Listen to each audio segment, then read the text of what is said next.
하나님 아버지, 오늘은 부족한 자를 이곳에 세우셨습니다.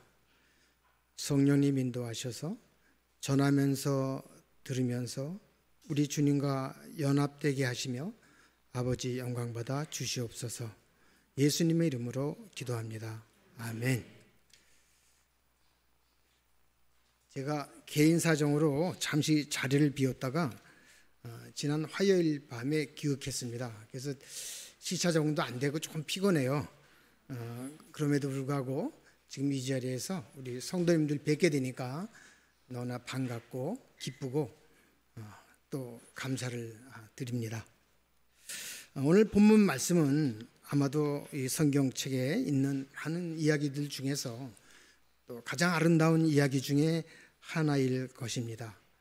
그래서 많은 신자들이 세월을 나누면서 묵상하는 아주 유명한 구절입니다. 때는 AD 33년 봄 어느 늦은 밤이에요. 문이 굳게 잠겨져 있는 다락방입니다. 거기에는 예수님의 제자 11명을 포함해서 일단의 무리들이 앉아 있는데 표정들이 이렇게 좋지 않아요. 그리고 문을 이렇게 안에서 걸어 잠그고 있는데 갑자기 이렇게 노크 소리가 들렸어요. 깜짝 놀랐겠죠. 예수님을 잡아가신 무리들이 우리도 잡으러 왔나? 그런데 들려오는 목소리가 반가운 목소리였어요. 그리고서 문을 열어줬더니 두 사람이 방으로 들어왔습니다. 그러니까 그 방에 있던 사람들 중에서 베드로만 빼고 나머지 무리들이 그 들어오는 두 사람을 향해서 얘기하는 겁니다. 야, 주께서 살아나시고 시몬 베드로에게 보이셨대. 그 말이 되는 얘기야? 이런 식의 뉘앙스로 믿지 못하겠다는 식으로 얘기를 하는데 그 두 사람이 뛰어들어오면서 우리도 부활하신 예수님 만났어? 이러는 거예요. 무리 중에 그 베드로를 제외한 다른 제자들은 그 이야기를 믿을 수가 없었어요. 아니 죽어서 3일이 지나서 장사까지 지내고 그런 사람은 어떻게 지금 만났다는 거야? 아침에도 어떤 여자들이 와서 무덤에 가니까 비어있다고 이상한 소리 하더니 오늘 희한한 일이 많네. 이제 이런 상황이 벌어진 거죠. 훗날 베드로는 이 사건을 깊이 마음에 담고 있다가 그와 같이 동역하는 마가에게 그 이야기를 얘기해서 마가의 다락방에 기록되게 했어요. 아까 마가복음에 기록되게 했어요. 제가 아주 잠이 들게 해서 오락가락합니다. 이해하시고 그 마가복음에 어떻게 기록이 되어 있냐면 짧게 기록이 되어 있는데 제가 읽을 테니까 눈 한번 보세요. 그 후에 그들 중 두 사람이 걸어서 시골로 갈 때 예수께서 다른 모양으로 그들에게 나타나시니 두 사람이 가서 남은 제자들에게 알리었으되 역시 믿지 아니하니라. 사람들이 안 믿었다는 거죠. 그런데 훗날 또 이 성령님이 누가를 시켜서 누가복음에 이것을 자세하게 이 사건에 대해서 그 배우의 이야기까지 자세히 기록되게 했어요. 이 얘기는 무엇인가 하면 그 내용 속에 우리가 꼭 깨달아야 하는 굉장히 중요한 가르침이 있지 않을까 이렇게 생각이 들지 않겠어요? 그래서 오늘의 본문 속으로 함께 우리 들어가 보도록 하겠습니다. 여기서 오늘 본문 13절 그날 했는데 그날은 예수님이 부활하신 날을 말합니다. 우리 인류가 맞이하는 첫 번째 주일이에요. 첫 번째 주님의 날입니다. 그날 아침에는 막달라 마리아를 비롯한 여인들이 향품을 가지고 예수님의 무덤에 갔다가 빈 무덤만 발견했던 바로 그날이죠. 그래서 저는 또 묵상하다가 궁금했어요. 유대인들의 그 달력이 우리나라 이렇게 우리의 음력처럼 자꾸 바뀝니다. 그래서 6월절이 좀 바뀌잖아요. 해가 지날 때마다. 그래서 가만있어. 우리 예수님이 부활하신 AD 33년에 부활절 날은 과연 며칠이었을까? 그래서 챗 GPT한테 물어봤어요.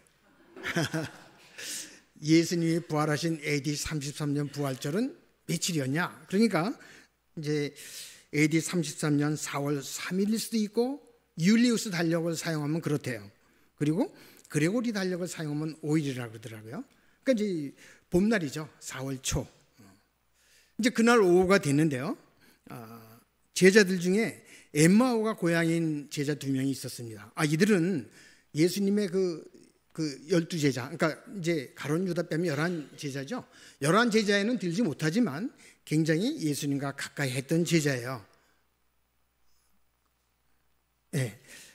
이들이 믿고 이제 가만히 보니까 제가 따르던 예수님은 죽었는데 예루살렘에서 더 이상 할 일이 없는 거예요.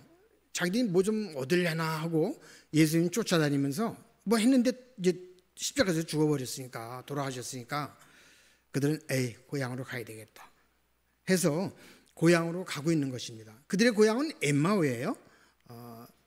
엠마오는 예루살렘에서 보면은 비스니 서쪽, 북서쪽이에요. 성경에 25리라고 되어 있는데 11km 정도 되는 거리입니다. 그들은 이제 엠마오로 그날 오후에 걸어가고 있어요. 11km라면 이제 우리 평상시 걸으면 한 3시간 걸으면 돼요. 그런데 이 예루살렘이 모리아 땅이잖아요. 아시죠? 모리아 땅에는 3개의 커다란 산, 언덕이 있습니다. 성전산이 있고 예수님이 기도하시던 감람산이 있고 십자가에 달리신 갈보리산이 있어요. 그게 지금으로도 여러분이 가보시면 비행기에 내려서 쭉 가다가 계속 올라가요. 굉장히 높은 산지입니다. 거기가. 그러니까 이제 엠마오로 가려면 좀 내리막길이니까 제가 보기에 한 2시간 반? 그 대신 반대로 가는 길은 한 3시간 반 이거 걸리겠죠. 이제 글로 걸어가고 있는 겁니다. 사실 그들은 예수님의 십자가와 부활이 있는 곳에 머물러 있어야만 되는 사람들이었어요. 거기서 예수님이 보내주실 성령님을 기다려야만 되는 사람들이었습니다.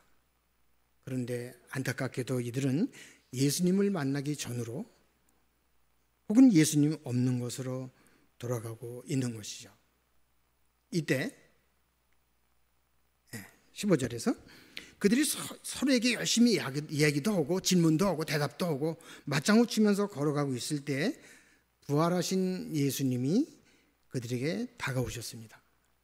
그리고 16절에 보면 예수님이 그 일행에 끼어서 이렇게 가는데 그들이 예수님을 알아보지 못했다고 성경에 나와 있어요. 해 있는 방향, 해지는 방향, 서쪽에 기울은 쪽으로 가다 보니까 이게 역광이라 모습을 제대로 못 알아본 건가? 아니면 눈이 뭐가 씌어서 못 알아본 것인지, 혹은 부활하신 육체, 저와 여러분이 나중에 천국에서 입을 다른 변형, 다른 성격의 육체를 입어서 못 알아본 것인지 그건 성경에 이야기하고 있지 않아서 우리는 알 수가 없어요. 근데 하여튼 마가복음 아까 거기에서는 어떻게 나와 있냐면 다른 모양으로 그들에게 나타나셨다 이렇게 되어 있는데 하여튼 예수님이 이들에게 나타나신 것이죠. 그리고 17절에 보면 예수님이 그들의 대화에 끼어들어서 질문을 하십니다. 당신들 걸어가면서 하는 얘기가 무슨 얘기요? 이렇게 물어봐요. 그러니까 이 두 사람이 걸어가다가 갑자기 얼굴색이 변해요. 당신 정신 나간 사람이야? 예루살렘에 살면서 요즘 일어난 사건을 모른단 말이요? 이제 그러면서 그 두 사람 중에 한 명이 그간의 사건을 정리해서 얘기합니다. 예수야말로 우리 유대인들의 민족적 한을 풀어주고 자신들의 현실적, 물질적 여러 가지 어려움을, 삶의 어려움을 해결해 줄 지도자로 믿고 따랐는데 그가 허망하게 십자가에서 죽어버렸다. 어떤 여자들은 와서 천사가 예수는 살아나셨다고 하더라 라는 말은 들었지만 야 그거 말이 되는 얘기니? 상식 밖에 일이지 않니? 그 말을 듣고 무덤으로 확인하러 간 제자 요한과 베드로가 달려갔었거든요. 제자들도 부활한 예수는 만나지 못했다고 하더라. 제자들에게 십자가의 땅 예루살렘은 더 이상 소망과 기대의 땅이 아니었습니다. 그리고 기대가 크면 실망도 크죠. 좌절감도 크고 더 큰 분노와 절망이 뒤따라오죠. 예루살렘은 이제 희망의 땅이 아니고 분노와 절망의 땅, 그리고 거기서 보냈던 시간과 노력들도 아까웠어요. 요즘 말로 하면 교회에 다녔던 시간도 아까웠다 이거예요.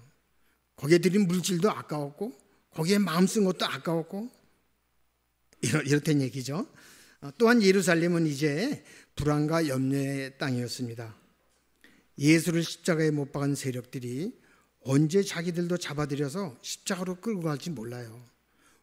얼마나 무서웠으면 베드로가 아침 새벽닭이 울기 전에 3번씩이나, 세 번째는 저주하며 난 그런 모른다고 얘기했잖아요. 그러니까 얼마나 무서웠겠어요, 제자들이. 그러니까 다락방에서 문장국이 있는 거죠. 이 두 사람은 예수님의 죽음 이후에 한편으로는 화도 났고 실망스럽고 무섭고, 또 한편으로는 아니 나는 죽은 자도 살리신 우리 예수님이셨는데 어떻게 십자가에서 돌아갈 수 있다는 말인가? 어떻게 하나님의 아들이 십자가에서 죽을 수 있는가? 이해가 안 됐어요. 그래서 그런 것들에 대해서 토론하면서 예루살렘을 벗어나서 자기들의 고향인 엠마오로 돌아가고 있는 중입니다. 이렇게 절망에 빠진 사람들이 부활하신 예수님이 찾아오셨음에도 불구하고 예수님을 알아보지 못하는 건 어쩌면 당연한 거예요. 왜냐하면 세상의 불안감과 초조함이 우리의 삶을 지배할 때 우리는 판단이 흐려지죠. 눈도 잘 안 보이고 아무것도 안 보여요. 사람들이 예수를 들어도 믿지 않으며 보고도 믿지 않고 무언가 있지 않을까 기웃거리다가도 실망하며 불신하며 예루살렘을 떠나고 있을 때 예수님은 이들을 먼저 찾아오셨습니다. 우리의 삶을 뒤돌아보면 마찬가지로 예수님은 저에게도 여러분에게도 아직 예수님 모르고 있을 때, 모태신앙으로 태어났어도 예수님 인격적으로 아직 모르는 거예요. 예수님 모르고 예수님에게 등 돌리고 있을 때 우리 인생의 어느 시점에서 나를 찾아오셨습니다. 내가 죄인 되었을 때, 죄인 되었을 때가 무슨 말인가요? 우리 인간은 다 똑같아요. 자기가 자아의식이 생기면서 자기가 잘난 줄 알고 자기 마음대로 내가 나의 주인으로 까불면서 잘 사는 것처럼 잘난 척하고 살고 있을 때, 그리고 여러분 예수님 만나기 전에 노예라고 생각해 본 적 없죠? 자유인이라고 생각했을 거 아니에요. 그렇지만 우리는 사실은 죄와 죽음 권세의 노예로 살면서 노예인지도 모르고 살고 있을 때, 이게 죄인 됐을 때라는 말이 함축하고 있는 내용이에요. 그럴 때 우리 주님은 벌써 2000년 전에 저와 여러분을 믿으며 얘네들이 나로 말미암아 새 생명을 얻을 것이다 라는 믿음을 가지고 십자가에서 미리 죽으시고 십자가에서 죽으신 것이죠. 그리고 진리의 영으로 저와 여러분을 찾아오셨던 것이죠. 믿으시죠? 아멘. 네. 자, 그러면 이들을 찾아오신 예수님 무엇을 하셨을까요? 예수님이 생애에서 하셨던 일 중에서 가장 중요했던 일이 뭘까요? 예수님 하셨던 일 생각해 보세요. 가난한 자를 먹이시고 병든 자를 고치시고 죽은 자를 살리시고. 근데 그게 예수님의 메이저 컨선, 메이저 관심사가 아니에요. 왜냐하면 배고픈 자를 먹여도 다시 죽습니다. 병들은 자를 고쳐도 다시 죽어요. 죽은 자를 살리셔서 다시 죽습니다. 왜요? 인간들의 문제는 하나님을 모르는 것이기 때문입니다. 그래서 예수님이 이 땅에 오셔서 시간이 날 때마다 하셨던 건 가르치시는 거였어요. 이것이 우리 착한 목자들의 목자장이신 예수님의 가장 큰 관심사였고 그분의 사역 중에 가장 중요한 것이었습니다. 우리가 하나님을 만나야 살아나기 때문에 까짓 경제적인 문제, 배고픈 거, 아픈 거 그거 중요하지 않아요. 우리가 하나님을 만나면, 예수 안에서 하나님을 만나면 영원히 사는 것, 그것을 가르치는 것이 가장 중요했던 것이죠. 지금 이 두 제자는 아마 구약성경 달달 외웠을 거예요. 통독도 많이 했을 것입니다. 그 당시 제자들 다 그랬죠. 유대인들.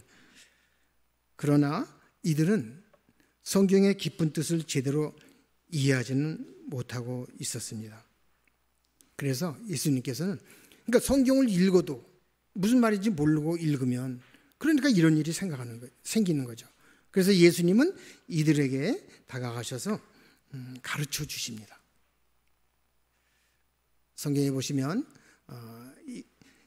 26절에 예수님은 자기에 관해 기록된 성경 말씀들을 풀어서 설명하여 주셨습니다. 여기서 성경은 구약 성경입니다. 그 당시 아직 신약 성경 있지 않을 때죠. 구약 성경을 풀어서 얘기해 주셨어요. 유대인들은 성경을 분류할 때 우리랑 다르게 분류합니다. 우리는 역사서, 또 선지서, 예언서죠. 그 다음에 성문서, 이렇게 셋으로 분류하잖아요. 근데 유대인들은 그렇게 분류 안 해요. 모세 율법 또는 그냥 모세 이렇게 불러요. 그래서 그것이 이거죠. 창출 레민신. 그 다음에 우리가 말하는 역사서, 즉 여호수아서부터 에스라, 느헤미야 여기까지, 또는 에스더가 있지만 사실은 에스더는 큰 역사를 차지하지 않으니까 하여튼 그 역사서를 전 선지서라고 불러요. 유대인들은. 우리가 말하는 예언서, 선지서는 후선지서라고 부릅니다. 그러니까 저기서 모세와 선지자의 글을 그랬는데 저 선지자의 글은 우리가 말하는 여호수아서부터 예언서까지 다 얘기하는 거예요. 그러니까 그 성경을 다 포함하는 거죠. 44절에 보면 모세의 율법과 선지자와 시편이라고 돼 있어요. 거기에 시편 포함하면 구약성경은 다 되는 겁니다. 그런데 그걸로 시작하여 모든 성경에 쓴 바 자기에 관한 것, 예수에 관한 것을 풀어서 설명해 주시는 것입니다. 이것을 제대로 모르기 때문에 지금 일어나고 있는 사건을 이 제자들은 모르고 있는 것이죠. 아마도 그 엠마오로 가는 길에 2-3시간 거리니까 아마 간단히 중요한 것들은 충분히 우리 주님께서 풀어주지 않으셨을까 생각이 들어요. 아마 이런 것들을 포함할 수 있겠죠. 예를 들면 창세기 3장의 여자의 후손은 예수를 얘기하는 것이다. 여자의 후손은 말은 없어요. 남자의 후손은 있죠. 동서고금을 망라하고, 이 얘기는 무슨 얘기냐면 남자의 정자로 인해서 잉태된 사람이 아닌 사람이라는 얘기를 하는 겁니다. 즉 성령으로 잉태된 예수를 얘기하는 것이죠. 창세기 13장에서 아브라함의 자손, 내 자손이 내 자손에게 주리니 그랬잖아요. 이 자손 단수로 돼 있어요. 그래서 이분이 바로 예수를 얘기하는 거야. 창세기 13장이 이렇게 설명할 수 있겠죠. 또 예를 들면 출애굽기에서 유월절 어린 양의 피는 예수의 피를 얘기한다. 예수님이 피 흘려 죽으심으로 그의 공로로 그를 믿는 사람이 안 죽는 거야. 사무엘하 7장에 다윗에 쓰이는 예수를 칭하는 것이다. 760여 년 전에 이사야 선지자가 그리스도가 동정녀에게서 태어날 것도 이미 예언되지 않았느냐. 또 미가는 750여 년 전에 베들레헴에서 태어날 것을 예언했지. 그분이 베들레헴에서 태어났잖아. 스가랴는 500년 전에 그리스도가 나귀를 타고 예루살렘에 입성할 것을 예언했는데, 너 봐, 지난주에 우리 그분이 나귀 타고 예루살렘에 들어가셨잖아. 이렇게 설명하는 겁니다. 그리스도가 자기의 영광에 들어가기 전에 받을 고난도 이사야 53장에 다 예언되어 있지 않니? 그래서 그는 당신들을 위하여 그 십자가 고난을 다 받아낸 것이다. 이 성경책의 구약성경, 이게 다 그분에 관한 것이야 라고 설명을 해 주신 거예요. 예수님이. 우리 여기 이사야 우리 있는 53장 8절 우리 같이 한번 읽어볼까요? 한 목소리 읽어보겠습니다. 시작. 그는 곤욕과 신문을 당하고 끌려갔으나 그 세대 중에 누가 생각하기를 그가 살아있는 자들의 땅에서 끊어짐은 마땅히 형벌받을 내 백성의 허물됨이라 하였으리요. 여기서 내 백성은 누구를 얘기하겠습니까? 여러분이죠. 저도 포함시켜 주세요. 사실은 저와 여러분은 창세기 이전에, 세상이 만들어지기 전에 예수 그리스도 안에서 하나님의 백성으로 예정되어 있었다라고 에베소서 1장 3절에서 14절은 얘기하고 있어요. 너무나 아름다운 구절이니까 시간 되시면 집에서 한번 읽어보세요. 이런 얘기를 설명을 들으니까 어떻게 됐어요? 제자들의 마음이 굉장히 뜨거워졌어요. 아마 성경에 기록은 없지만 눈물을 아마 흘렸을지도 몰라요. 지금 내가 외우고 읽던 성경 말씀이 이런 뜻이었구나.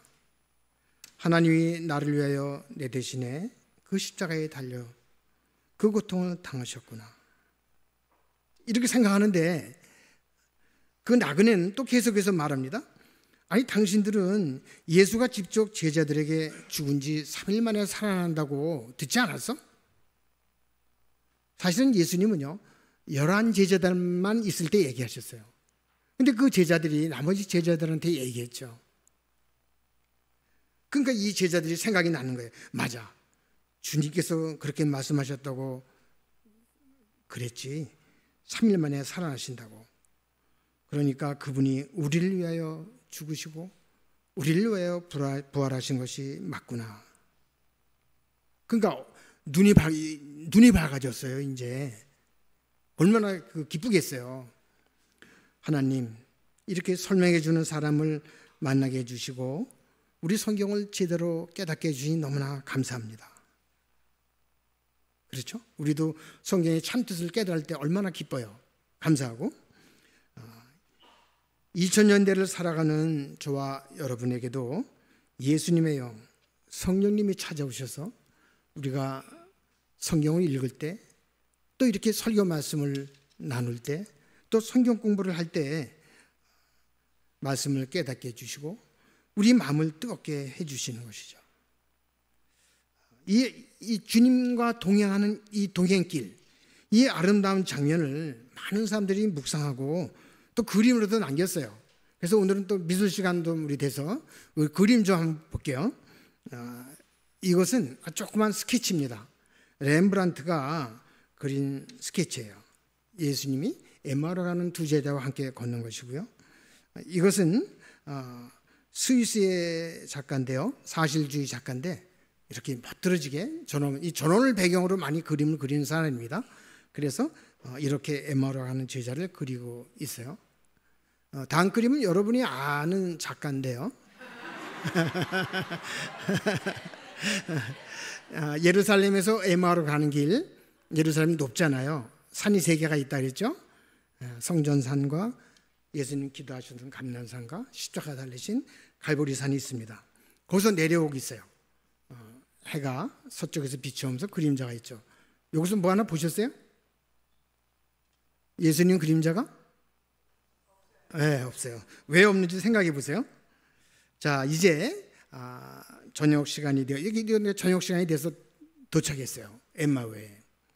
지금 이 제자들 집은 다 왔는데 확인된 건 아니지만 어떤 학자들은 이 제자가 아마 부부였을 거라고 주장하는 사람도 있어요. 근데 성경이 없으니까 제가 말씀 못 드리겠고, 이분 가려고 그래요.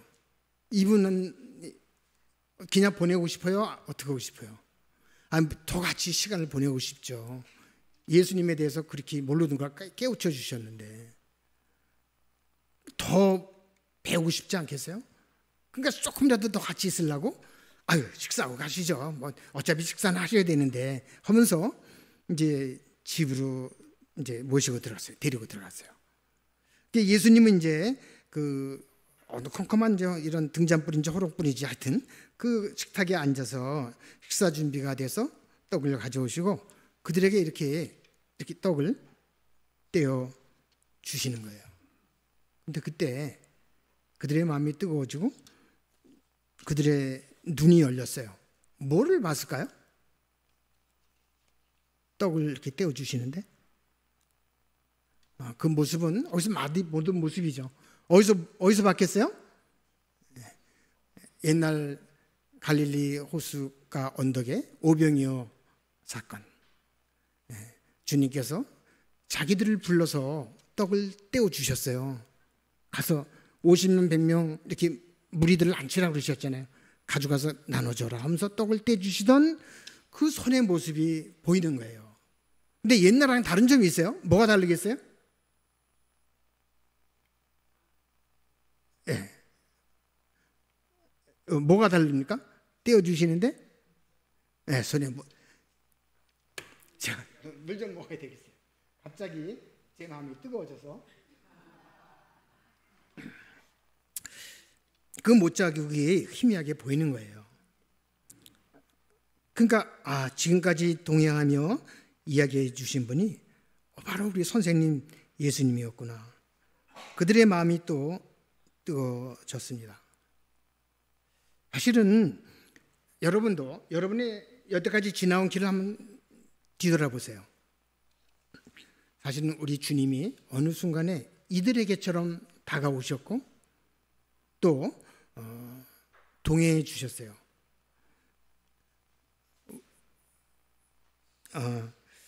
어떤 일이 잘 되었을 때 사실은 내가 잘해서 뭐 된 줄 알았는데 그게 아니고 우리 주님이 함께 해주셨던 거예요. 그런 게 기억이 나시는 게 있을 거예요. 내가 절망에 빠지고 어려웠을 때 주님이 함께 하셔서 그 어려움을 이겨나게 하셨던 그런 거 생각나시는 게 있을 거예요. 돌아보면은 우리 부활하신 주님께서 저와 여러분에게도 찾아오셨고 동행해 주신 걸 알 수가 있어요. 이들은 지금 마음이 뜨거워졌어요. 자기도 모르게 부활하신 예수님이 나를 찾아오셨다. 그리고 나와 동행해 주셨다. 이런 외침이 우리 사랑하는 새누리 교우 여러분, 이 고백이 여러분의 고백이 되기를 주님의 이름으로 축원합니다. 근데요, 이 장면도 너무나 그 아름다운 장면이라 많은 사람들이 묵상하면서 어떤 사람들은 시를 쓰기도 했을 것이고 다른 글로 표현했겠지만 그림쟁이들은 이렇게 표현했어요. 이거는 이 이탈리아 화가인데 카라바조로는 바로크 미술 화가입니다. 이 사람은 1602년에 그의 나이 31살에 이 그림을 그렸어요. 그리고 한 번만 그린 게 아니에요. 4년 후에 다시 1606년에 이 엠마의 식탁을 그렸습니다. 이 그림은 밀라노에 있어요. 그 다음에 또 여러분 잘 아시는 빛의 화가 렘브란트도 이 구절을 묵상하면서 여러 작품을 남겼습니다. 이것은 1629년 그의 나이 23살에 그린 건데요. 계속 묵상을 했어요. 그리고 19년이 지난 후에 다시 그렸어요. 그의 나이 42살 때인데 이때는 아까 우리 예수님이 떡을 떼던 모습이 이렇게 나타나 있죠. 자, 저와 여러분도 같은 성경 말씀일지라도 지속적으로 이렇게 묵상을 하다 보면 또 다른 의미로 우리에게 다가옵니다. 계속 성경 공부도 해야 돼요. 왜냐하면 그때마다 다른 의미로 나에게 다가오기 때문에 그렇습니다. 같은 선생님에도 달라요. 선생님이 바뀌면 또 다른 걸 배워요. 그렇기 때문에 여러분들이 용서받은 탕자, 요한복음, 창세기, 아이고 필수 과목이잖아. 나 그 옛날에 다 했어. 이거 끝내면 안 돼요. 계속해서 들으셔야 됩니다. 재수강하셔야죠. 완전히 여러분 것이 되고 체험했을 때 여러분이 다른 사람들에게 실감나게 예수님을 전할 수 있거든요. 우리 교회 표어가 있어요. 가르치든지 배우든지. 이웅 목사님 여러 번 말씀하신 걸로 알고 있어요. 그 얘기는 뭐냐면 내가 지금 성경 공부를 수강생이든지 아니면 교사여야 된다 이런 얘기예요. 아니면 제일 좋은 건 이 과목은 내가 저분한테 배우고 이 과목은 내가 다른 분한테 전하고 이것이 가르치든지 배우든지예요. 우리 초기에는 이것이 상당히 잘 이루어졌었는데 요즘은 이 둘 다 안 하는 분도 제가 보니까 좀 있으신 것 같아요. 그래서 특별히 제가 우리 장영부장한테 부탁드려서 오늘까지 수강 신청을 받자고 했어요. 저기 나가다 보면 있습니다. 혹시 오늘 우리 주님께서 여러분의 마음을 뜨겁게 해주시면 우리 한 과목씩 수강 신청하시기 바랍니다. 대답이 없으시네요. 자, 이제 두 제자는 성경 말씀과 예수님의 말씀의 참뜻을 깨닫게 되었습니다. 나를 죄와 사망 권세로부터 구원해내시려고 예수님은 십자가에 달리셨구나. 그때 마음이 뜨거워졌다 그랬죠. 그 순간 그들이 거듭났어요. 이 거듭났다는 게 굉장히 중요하더라고요. 제가 전에 바이올린을 가르치는 사람이 유대인이었어요. 근데 그 사람이 갑자기 이사를 가게 됐다고 떠난다는 거예요. 나는 의뢰 유대교 믿는 사람인 줄 알았는데 이 사람이 크리스찬인 걸 알게 됐어요. 헤어지는 날 알게 됐어요. 그래서 너도 예수님 믿냐 그래서 I'm Christian too 그랬더니 그걸로 만족을 못해요. Are you born again Christian? 그래서 너 중생한 크리스찬이냐라고 물어요. Yes I am. 그랬더니 이 자매님이 와서 감사하게도 이렇게 안아주시더라고요. 그러니까 그냥 크리스찬이 아니고 born again 크리스찬이 중요한 거죠. 거듭났냐 아니었냐가 중요한 겁니다. 이 사람들은 예수님 믿었었어요. 근데 거듭나진 못했었습니다. 진짜로 거듭난 사람, 이런 사람을 우리 교회 용어로 뭐라 그러죠? 우리 교회 컨텍스트로 용서받은 탕자라고 부릅니다. 그리고 거듭난 사람, 용서받은 탕자는 세 가지의 겉으로 드러나는 표식이 있다고 배우셨죠? 첫 번째는 뭐죠? 첫 번째는 회개하는 마음이 있어요. 옛날보다 훨씬 더 사람이 좋아지고 뭐 잘못한 거 없어봤는데도 항상 저는 죄인입니다 하는 회개하는 마음이 있어요. 왜냐하면 하나님께서 부족한 사람을 엉터리를 사랑해 주시고 또 깨우쳐 주시고 받아주시니까 죽을 죄인을 대신 십자가에 달리시고 이런 사람들은 항상 또 감사하는 마음이 있어요. 또 세 번째 나오는 것이 뭐죠? 이제는 아버지를 기쁘게 해드리는 삶을 살자. 삶의 내용이 조금씩 바뀌게 되죠. 이것도 우리 교회 말로 하면 무슨 삶을 살자? 여기 있잖아요. 착한 목자의 삶 사는 모습이 나타나게 되어 있는 것이죠. 자, 그래서 이 다음에 이들에게 무슨 일이 생겼을까요? 33절로 보면 곧 그랬어요. 곧 즉시 이런 얘기입니다. 즉시 영어 성경 at once라고 되어 있어요. 즉시 일어나 got up and returned at once to Jerusalem. 그래서 예루살렘으로 돌아갔다고 이렇게 기록하고 있어요. 자, 그 시간이 언제입니까? 밖이 깜깜할까요? 깜깜하겠죠. 저녁도 먹었는데 그 어두운 밤에 예루살렘으로 올라가는 거예요. 예루살렘이 아까 언덕길이라 그랬죠? 이 길이 쉽지 않은 길입니다. 그 어두운 밤에 올라가고 있어요. 그리고 그 몇 시간 동안에 예루살렘에 변한 것 하나도 없어요. 어려움과 절망과 공포의 환경은 여전히 그냥 그 자리에 있습니다. 세상은 변한 게 하나도 없어요. 그런데 이들이 바뀌었어요. 어째서 이런 일이 났을까요? 무엇이 이들을 이렇게 변하게 만들었을까? 이들은 부활하신 예수님을 만난 것입니다. 나는 부활하신 예수님을 만났다. 이 고백이 저와 여러분의 고백이죠. 다른 제자들은 여전히 절망하며 사망 권세에 떨며 방구석에 쭈그리고 앉아 있었어요.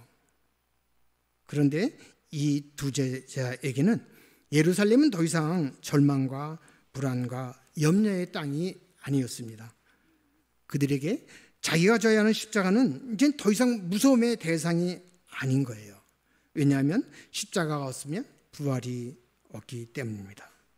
그들은 영광의 십자가와 부활이 있는 곳으로 즉시 방향을 틀었습니다. 그런데 다른 제자들 방구석에 쭈그리고 있죠. 근데 찾아간 거예요. 노크했어요. 문이 열렸습니다. 우리가 부활하신 주님을 만났다. 이것이 오늘 설교의 첫 장면이었어요. 그죠? 자, 이 장면이 오늘 설교의 첫 장면인데 돌이켜보면은 예수님은 저와 여러분의 이 땅에서 삶의 문제를 해결해 주기 위해서 오신 것은 아니에요. 때로는 그렇게 도와도 주십니다만 그것이 궁극적인 예수님의 목적은 아니에요. 우리의 삶의 문제가 좋아져도 인간은 여전히 죄와 사망 권세하에 떨고 있다가 영원히 죽을 인생이기 때문에 그렇습니다. 그래서 하나님 아버지의 계획은, 그리고 예수님의 방법은 우리가 생각하는 것보다 훨씬 더 크고 깊은 것이었어요. 지금 이 세상에서 저와 여러분의 삶을 에워싸고 있는 여러 가지 문제들 많잖아요. 경제 문제도 있고, 건강 문제도 있고, 인간관계 문제도 있고, 그리고 또 문제 많죠. 이 안에 있는 내 욕심, 오만함, 이기적 자아, 게으름, 이런 것을 이용해서 우리를 자기들 노예로 부리려고 우는 사자처럼 우리 주위를 맴돌고 있습니다. 뭐가요? 죄와 사망 권세가. 그런데 하나님의 아들 우리 독생자 예수 그리스도는 십자가에서 죽으셨습니다. 아시죠? 본인이 죽으심으로 죽음을 찾아가세요. 그래서 그 죽음을 거기서 죽이십니다. 그리고 부활하시는 것이죠. 그래서 예수님과 함께 있는 사람에게는 이제 죽음이 없는 거예요. 사망 권세가 도대체 없는 겁니다. 어떻게 이런 일이 가능했을까? 사망 권세는 죄인에게만 가능한데 죄가 없으신 예수님을 이 사망 권세가 이게 붙잡고 있을 수가 없었어요. 붙잡고 있으려고 하다가 지가 터져버려서 사망 권세가 예수님 안에 있는 사람에게는 효력이 없이 죽어버린 것이죠. 그리고 부활하신 예수님의 영 성령님은 우리 각자에게 일일이 찾아오셨습니다. 제 경우에는 대학 시절에 우리 클래스메이트를 보내셔서 찾아왔어요. 근데 제가 그러지 마라. 제가 산악부였거든요. 그러니까 주일날 어디 가야 돼요? 산에 가야죠. 그 당시엔 토요일날도 학교 가는 시절이었어요. 토요일도 일하는 시절이었고. 그러니까 뭐 교회 산악부니까 산에 가야지. 제 집은 주일날에는 도봉산과 북한산이었습니다. 그러긴 군대를 갔어요. 군대에서는 또 군종병 이제 이런 사람들을 통해서 이제 지식적으로도 많은 지식을 주시면서 이제 저를 인도하려고. 근데 내가 그랬어요. 난 무슨 말인지 알겠어. 논리적으로 내 이해가 가는데 내가 믿어줘야 말이지. 저도 답답한 거예요. 믿으라 그러는데 하나님 우리 주님께서는 쟤 여기다 놔두면 안 되겠다. 그러니까 할 수 없이 공부도 못하는 사람을 유학으로 보내셨어요. 거기서 할 일이 없거든요. 산에도 못 가고. 그러니까 이제 다른 친구들을 보내서 교회 가자고. 우리 예수님은 저에게는 그런 모습으로 다가오셨는데 여러분들에게는 또 다른 모습으로 여러분들에게 찾아가셨을 거예요. 그런데 어느 날 성령님 임하셔서 하나님의 사랑을 깨닫게 해주십니다. 지식적으로는 어렴풋이 알고 있었지만 납득이 안 되는데 이게 믿어지는 거예요. 성경책이 읽어지고, 즉 우리 교회 말로 하면 용서받은 탕자가 되게 하신 것이죠. 지정, 감정적으로 제가 우리 주님을 억셉트하고 우리 주님이 저를 받아주시고 그가 저 안에 저가 내 안에. 그 다음에 아까 우리 용서받은 탕자 했죠. 이제 헌신이 따르죠. 뒤따라 이제는 이렇게 살면 안 되겠다. 그래도 교인답게 살아야, 신자답게 살아야지 하면서 살다 보니까 계속 저와 동행해 주시는 우리 주님을 느끼게 되는 거예요. 그러니까 나는 의지적으로 또 주님을 더 알고 싶고, 이게 지정의, 인격적으로 주님과 만나면서 찾아오시고 동행해 주신 그 주님을 느끼면서 사는 것이죠. 자, 이제 말씀을 정리해 시작해 보겠습니다. 주님은 저와 여러분이 예수 자신의 십자가 대속으로 구원받기를 바라며 믿으며 2000년 전에 미리 십자가에서 죽으시고 또 부활하셨습니다. 부활하신 예수님은 우리 인생의 어느 시점에서 저와 여러분을 먼저 찾아오셨습니다. 그리고 성경 말씀으로 예수님이 우리의 구주이심을 깨닫게 해주셨습니다. 우리 이런 거 기억하시죠? 우리 주님은 계속해서 우리에게 말씀하십니다. 내가 나를 사랑하느냐? 내 어린 양을 먹이라. 내가 나를 사랑하느냐 내 양을 치라. 내가 나를 사랑하느냐 내 양을 먹이라. 우리에게 미션을 주셨죠. 그것이 우리 교회에서, 우리 교회 한 장에 보면 그 있잖아요. 우리 교회가 목적이 목자 양성소입니다. 착한 목자 양성소예요. 그리고 착한 목자의 덕목은 많이 있지만 반드시 있어야 될 것이, 그 중에서 예수님을 잘 공부하고 잘 전해야 되는 것도 속하죠. 이런 말씀도 하셨죠. 볼지어다 내가 세상 끝날까지 너희와 항상 함께 있으리라. 하나님은 과거에도 저와 함께 하셨고 지금도 저와 여러분과 함께 하시며 미래에도 그렇게 하실 것입니다. 이것을 굳게 믿고 그 토대 위에서 신자의 삶을 살아가는 것이 신앙생활입니다. 미래에도 나와 함께 하실 것이다. 그리고 그렇게 살다가 천국 가면 이제 주님을 만나는 것이죠. 이것이 우리의 삶이죠. 혹시 지금 여러분 세상 삶이 너무 힘들어서 혹은 세상 유혹에 이끌려서 엠마오로 가는 길, 주님으로부터 멀어가는 길에 혹시 있는 분이 계십니까? 혹시 그렇다면 이 시간 여러분 안에 있는 상념과 근심, 걱정과 욕심, 게으름, 이거 다 주님의 십자가 앞에 내려놓으시고 담대히 각자 가야 할 자리, 각자의 예루살렘, 각자의 십자가 지는 자리, 삶의 자리로 돌아가십시오. 그것은 힘든 자리입니다. 그것은 사망의 음침한 골짜기이고 사단이 저와 여러분을 엠마오의 길로 가게 하려고 우는 사자처럼 버티고 있는 것이고, 또 여러분이 져야 할 십자가가 있는 것입니다. 그것은요, 내가 보기 싫은 사람이 있는데 그걸 봐야만 되는 자리예요. 때로는 선한 마음으로 했지만 오해도 받을 수 있는 자리이고요, 때로는 경제적으로 내가 손해보는 자리고, 당연히 내가 취해야 될 권리를 양보하는 자리입니다. 그렇지만 여러분, 저와 여러분 이 시간 숨쉬고 있잖아요. 숨쉰다는 것은 주님이 저와 여러분을 아직 쓰실 일이 이 세상에 남아있다는 얘기죠.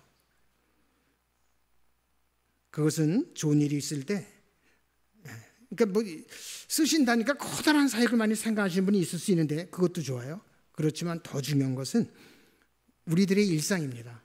우리 일상 삶의 자리에서 좋은 일이 있을 때 믿지 않는 자들하고는 다르게 하나님께 영광 돌리며 우리 주위와 함께 나누며 감사드리며, 또 어려움이 처해 있을 때 믿지 않는 자들과는 다르게 전혀 다른 모습으로 담대하게 현실을 감당해내며 담담히 받아들이는 일상입니다.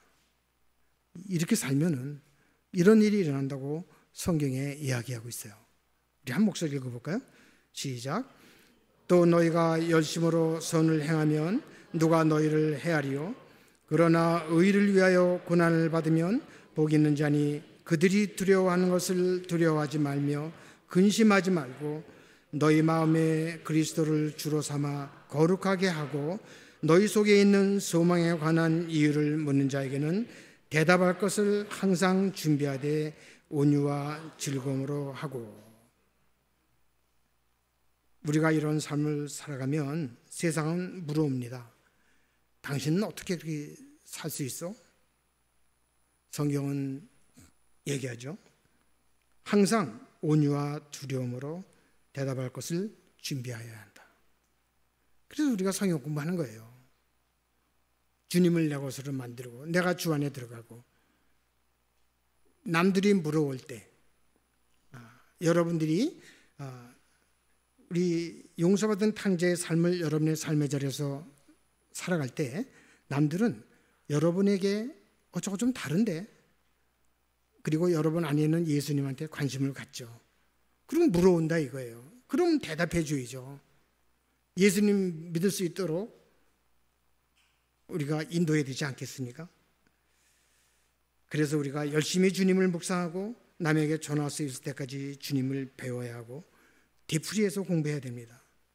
이것이 가장 큰 차관 목자의 섬김이에요. 우리 주님도 성경 맨날 읽은 사람들인데 찾아와서 가르쳐 주시고 일깨워 주시잖아요. 이제 그 역할을 여러분한테 맡기셨어요. 그러니까 우리가 이제 그 역할을 감당해야 되는 것이죠. 쉽지 않습니다. 근데 감사한 것은 우리 주님께서 그 자리에, 여러분이 십자가 있는 자리, 그 자리에 여러분과 함께 항상 동행하신다는 것입니다. 아멘. 믿으시죠? 네. 사랑하는 새누리교회 여러분, 이 말씀으로 힘을 얻고 다음 한 주의 삶의 자리에서, 그리고 여러분의 남은 인생 여정에서 이렇게 주님이 동행하시는 것을 느끼면서 하세요. 네. 이걸 느끼셔야 돼요. 느끼면서 내가 저 안에, 저가 내 안에 있는 삶, 그리고 가지가 포도나무에 붙어있는 삶, 이런 삶을 살아내시기를 주님의 이름으로 축원합니다. 마지막으로 나가실 때 하나씩 신청하고 가시기 바랍니다. 기도하겠습니다.